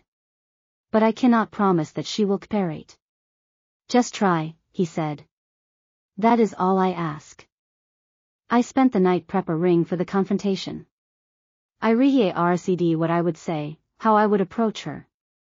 I knew that she would be hostile, that she would try to turn the tables on me. But I was ready. The next morning, I went to my sister's chambers. She was seated by the window, her face pale and drawn. She looked up as I entered, her eyes filled with hatred that had come to gloat. Have you, she said, her voice bitter. Come to celebrate your victory? I have come to talk, I said, taking a seat across from her. I have come to ask you for the truth. She laughed, a harsh, broken sound. The truth? What truth? That I was trying to destroy you, that I have been plotting against you since the moment you arrived in the capital. You already know all of that. I know that you have been working with the Prince of Qi, I said. I know that you have been plotting to assassinate the Prince of Yu and seize control of the empire. What I don't know is who else is involved. Who else was part of the conspiracy? She read at me for a long moment, her expression unreadable. Why should I tell you anything? Because if you cooperate, you may be able to save your own life, I said. If you refuse, you will be executed as a traitor. She was silent for a long moment, and I could see the fear flickering behind her eyes. She was afraid, but she was not yet broken. That the Prince of Qi was not the only one, she said at last, her voice a whisper. There were others. Powerful men, who have been working for years to undermine the Empress Dowager. They have agents throughout the court, and they will not stop until they have achieved their goal. Who are they? I asked, my heart pounding. That she shook her head. I cannot tell you. If I do, they will kill me. Then we are both in danger, I said. But if we work together, we may be able to survive. She looked at me, and for the first time, I saw something other than hatred in her eyes. I saw desperation. That I will help you, she said at last. But you must protect me. You must promise that I will not be harmed. I nodded slowly. I promise. But you must tell me everything. And she did. She told me the names of the conspirators, the details of their plans, the extent of their network. She told me everything she knew, and when she was finished, I was left with a map of the conspiracy that would save the empire, or destroy it. I left her chambers with a sense of grim satisfaction. The battle was far from over, but I had taken a crucial step forward. I had found the key to the conspiracy, and I would use it to protect myself and those I read about. But I knew that the danger was not past. The conspirators were still out there, and they would do whatever it took to protect themselves. I needed to be ready. As I walked back to my own chambers, I felt a sense of determination settle over me. I had survived my first life, and I would survive this one. No matter what it took. I would not let them win. Not this time. Chapter 6. The wedding and the shadow. The wedding was held on a day of perfect autumn. The sky a sweeping canvas of pale blue. The entire capital had turned out to witness the union of the Prince of Yu and the daughter of the Shen family, a match forged in scandal that had become the most talked about event of the decade. That I sat in the bridal sedan, my face hidden behind layers of red silk, my heart pounding with a mixture of joy and trepidation. The weight of the phoenix crown pressed down on my head. It was everything I had dreamed of in my previous life, everything I had believed was forever out of reach. But I had learned that dreams were not just wishes, they were goals, achievable with enough determination and courage. I stole a glance through the curtain and saw the faces of the people who had come to witness my triumph. I saw the women who had whispered behind their fans, the men who had dismissed me as a provincial upstart. They were all here now, their eyes filled with wonder and envy. At last, the sedan came to a stop before the prince's residence. Zhao Chen was waiting for me, dressed in his formal robes of deep crimson and gold. He looked magnificent, his dark eyes warm with an emotion I had never seen in them before. Love. Or something very close to it. We performed the rituals together, bowing to the heavens, the Earth, the ancestors, and to each other. The ancient and solemn words bound us together in a bond that could not be broken. When it was over, we were led to the bridal chamber. The attendants withdrew, leaving us alone. Zhao Chen lifted the veil from my face, and I looked up into his eyes. You are my wife now, he said, his voice soft and filled with wonder. My wife. I am, I replied, a smile spreading across my face. And I am yours. He kissed me, a gentle, tender kiss that sealed our union. And in that moment, all the pain and fear of the past seemed to melt away, replaced by a sense of peace that I had never known was possible. But the peace was not to last. The following morning, a messenger arrived from the palace with urgent news. The Empress Dowager had fallen ill, and she was calling for Zhao Chen. The conspirators, whose names my sister had revealed, had struck back in the most devastating way possible. Zhao Chen left immediately, his face pale with worry. I remained in the residence, my heart heavy with fear. The Empress Dowager was the cornerstone of our alliance. If she died, the balance of power in the court would shift, and the conspirators would have the opportunity to strike. The days that followed were a blur of anxiety and waiting. I received news from Zhao Chen through coded messages, each one more troubling than the last. The Empress Dowager's condition was grave, and the physicians were unable to determine the cause of her illness. There were whispers of poison, of a slow-acting agent designed to mimic a natural decline. That I knew what I had to do. I had faced poison before, and I had survived. I had the knowledge and the resources to identify the substance that was killing the Empress Dowager, and I had the determination to find the person who had administered it. I returned to the Shen compound and went to my sister's chambers. She was still under house arrest, her movements restricted, but she was no longer a threat.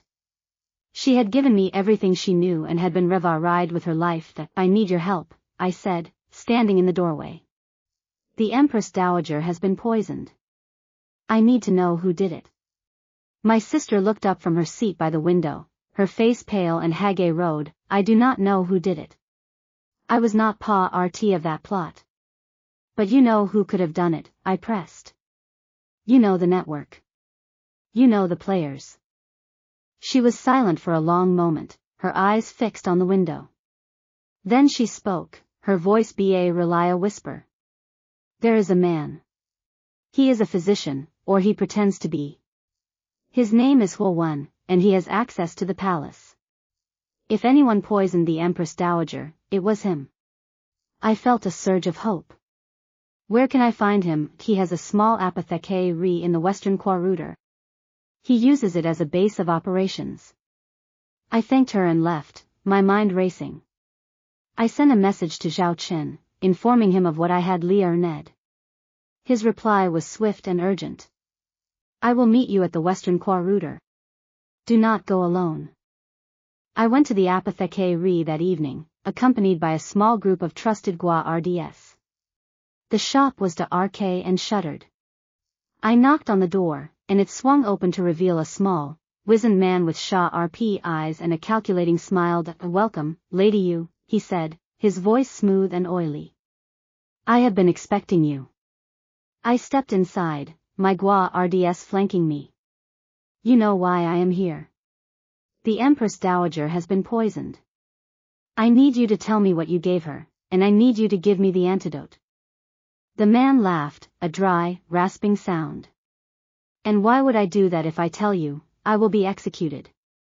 If I do not tell you, I will also be executed. I have nothing to lose.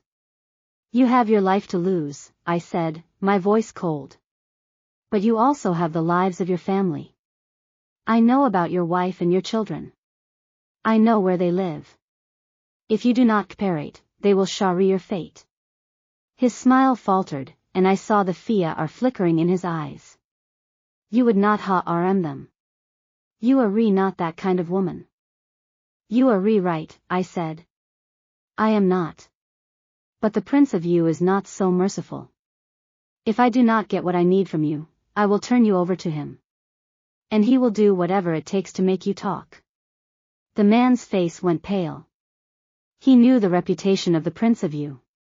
He reached into his robe and pulled out a small vial, its contents a pale, milky liquid.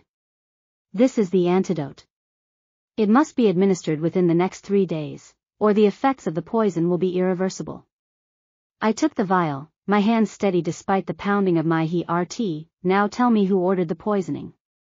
Who is the mastermind behind this plot? He hesitated, his eyes dilating nervously.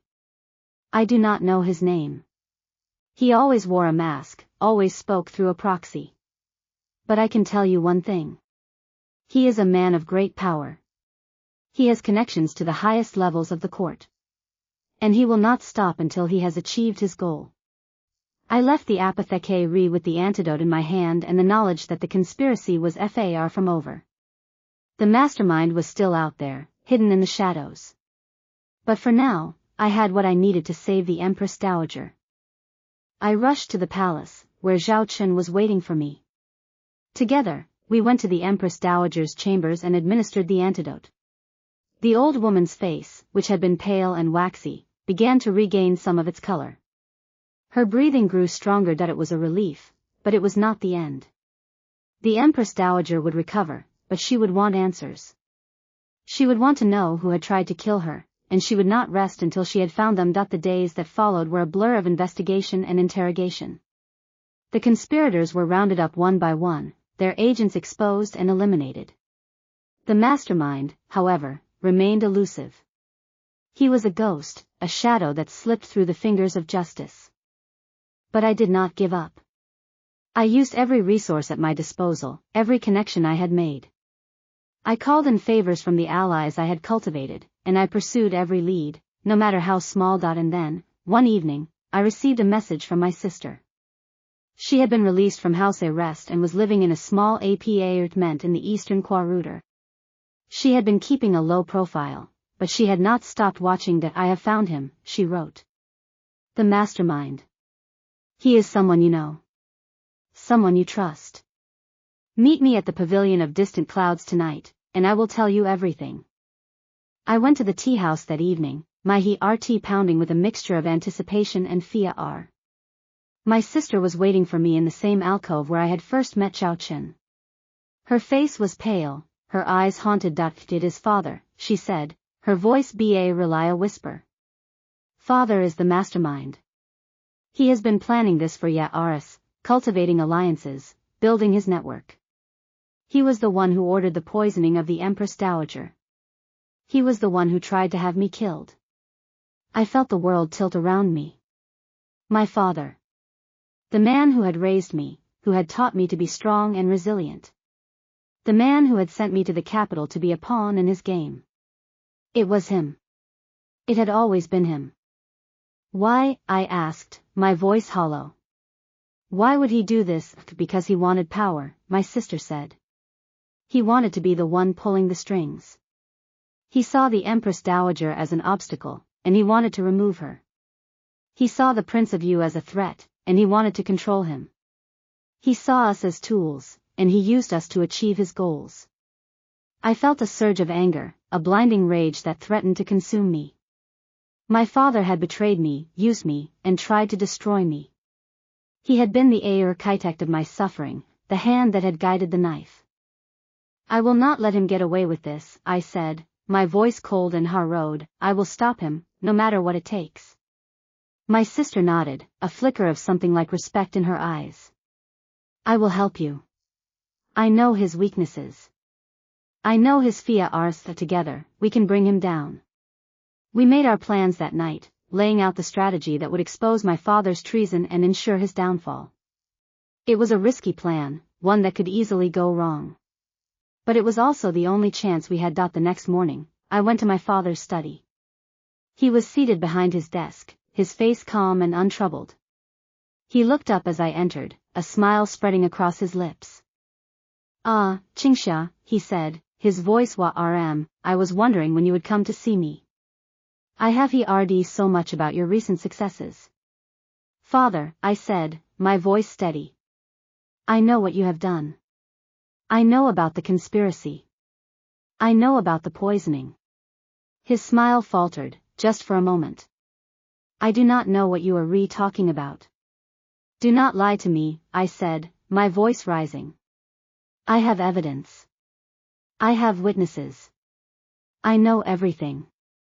He was silent for a long moment, his face unreadable. Then he laughed, a dry, bitter sound. You think you can stop me? You think you have the power to bring me down? I have been playing this game for decades, Qingxia. I have survived plots and schemes that would have destroyed lesser men. You are a child, playing at politics. You cannot defeat me. Perhaps not, I said. But I can destroy you. I can expose your treason to the Empress Dowager, and she will have you executed. I can reveal your plots to the Prince of Yu, and he will have you disgraced. I can do all of that, and I will. Unless you surrender. He read at me, his eyes filled with a mixture of anger and fear. You would betray your own father. You betrayed me first, I said. You used me as a pawn in your game. You tried to destroy me. You are not my father anymore. You are my enemy. He was silent for a long moment, and I could see the realization dawning on him. He had lost. He had been outmaneuvered by his own daughter. That very well, he said at last, his voice hollow. I will surrender. But I want something in return. I want your promise that my family will not be harmed. I want your promise that the Shen name will not be disgraced. I cannot promise that, I said. But I can promise that you will be treated fairly.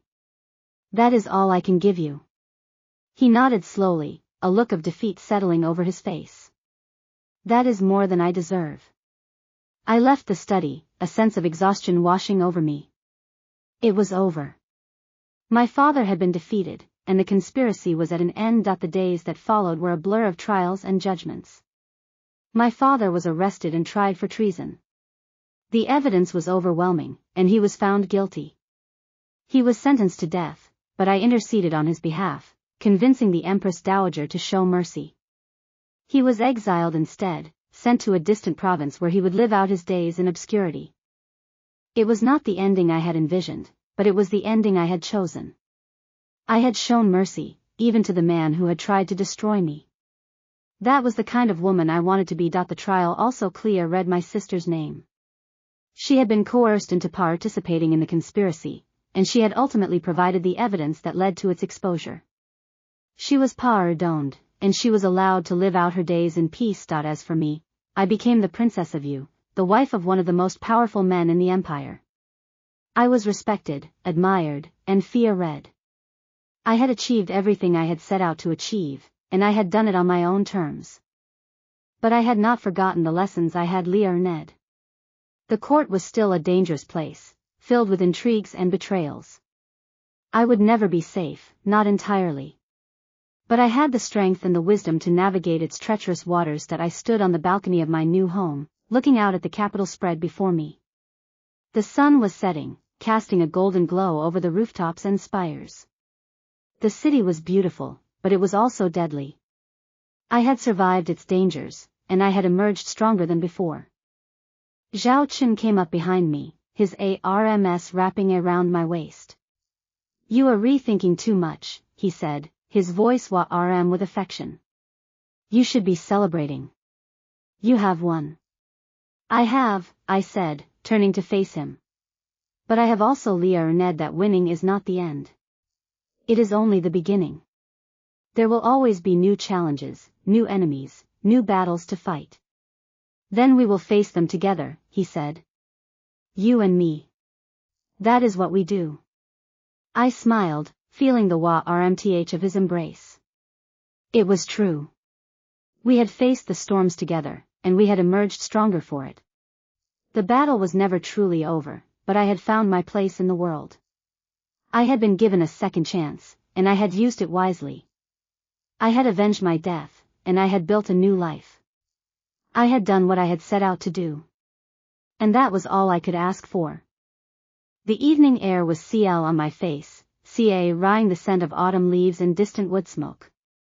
I looked up at the stars that were just beginning to appear in the darkening sky, and I felt a sense of peace that I had not known in either of my lives. That I had been poisoned by my sister, and I had watched them both beg. But I had also risen from the ashes of my own destruction, and I had built something new. Something that was mine.